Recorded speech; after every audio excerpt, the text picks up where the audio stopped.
We're at the Governor's Mansion, otherwise known as Mahonia Hall in Salem. So glad you're with us on Comcast Newsmakers. Well, Mark McMullen, state economist, joins us right now with the Oregon Office of Economic Analysis. Thank you so much for being with us. Thanks for having me. When was the recession officially over?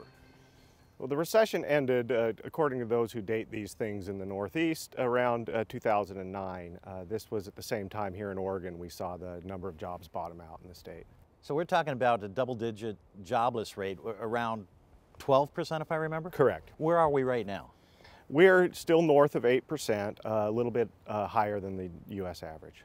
Now, we're in a recovery period, but you tell me this is a slower recovery out of a recession, a post-recession recovery, than we've seen in the past. Why is that?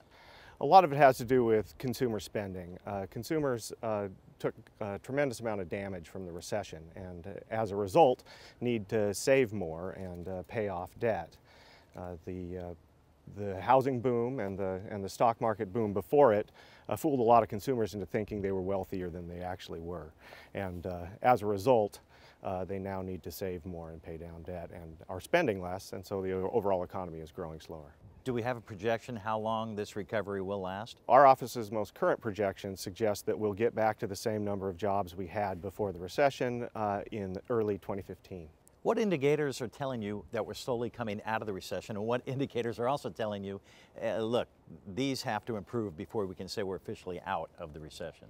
That's right. Well, the good news, my favorite tea leaf would be the unemployment insurance claims.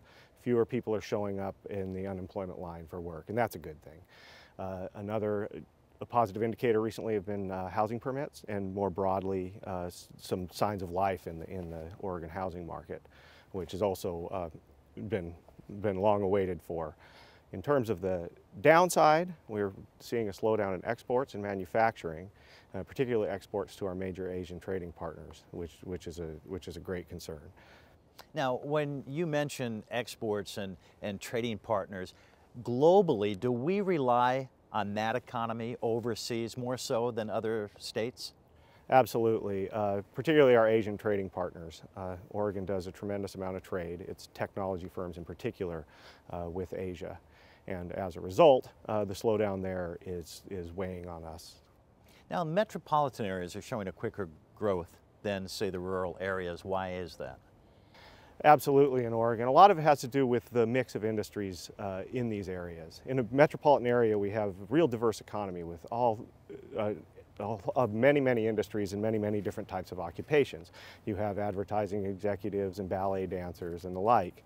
In rural areas, you have fewer of these. So the rural areas depend more on some of the weaker sectors in the economy, in particular government and housing. Can you give me an outlook quickly on our economy and what you see, say, in the next 5 years? We see more of the same slow growth, that is, and a disappointingly slow recovery. That said, we do see growth continuing. Demand is still strong for the most part, although there are a tremendous amount of risks that we're facing now, mostly external risks from the global and national economy.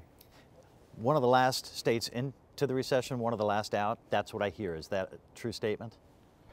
Well, the timing this time, it has been roughly along the lines of what the rest of the U.S. is seeing, but as is the case traditionally with Oregon, our cycles are more severe. We have bigger booms and bigger busts. All right, Mark McMullen, thank you very much, Oregon Office of Economic Analysis, and we want to thank you for being here. We're at the Governor's Mansion, Mahonia Hall. So glad you took time to be with us. I'm Ken Ackerman for Comcast Newsmakers. Make it a great day, everyone.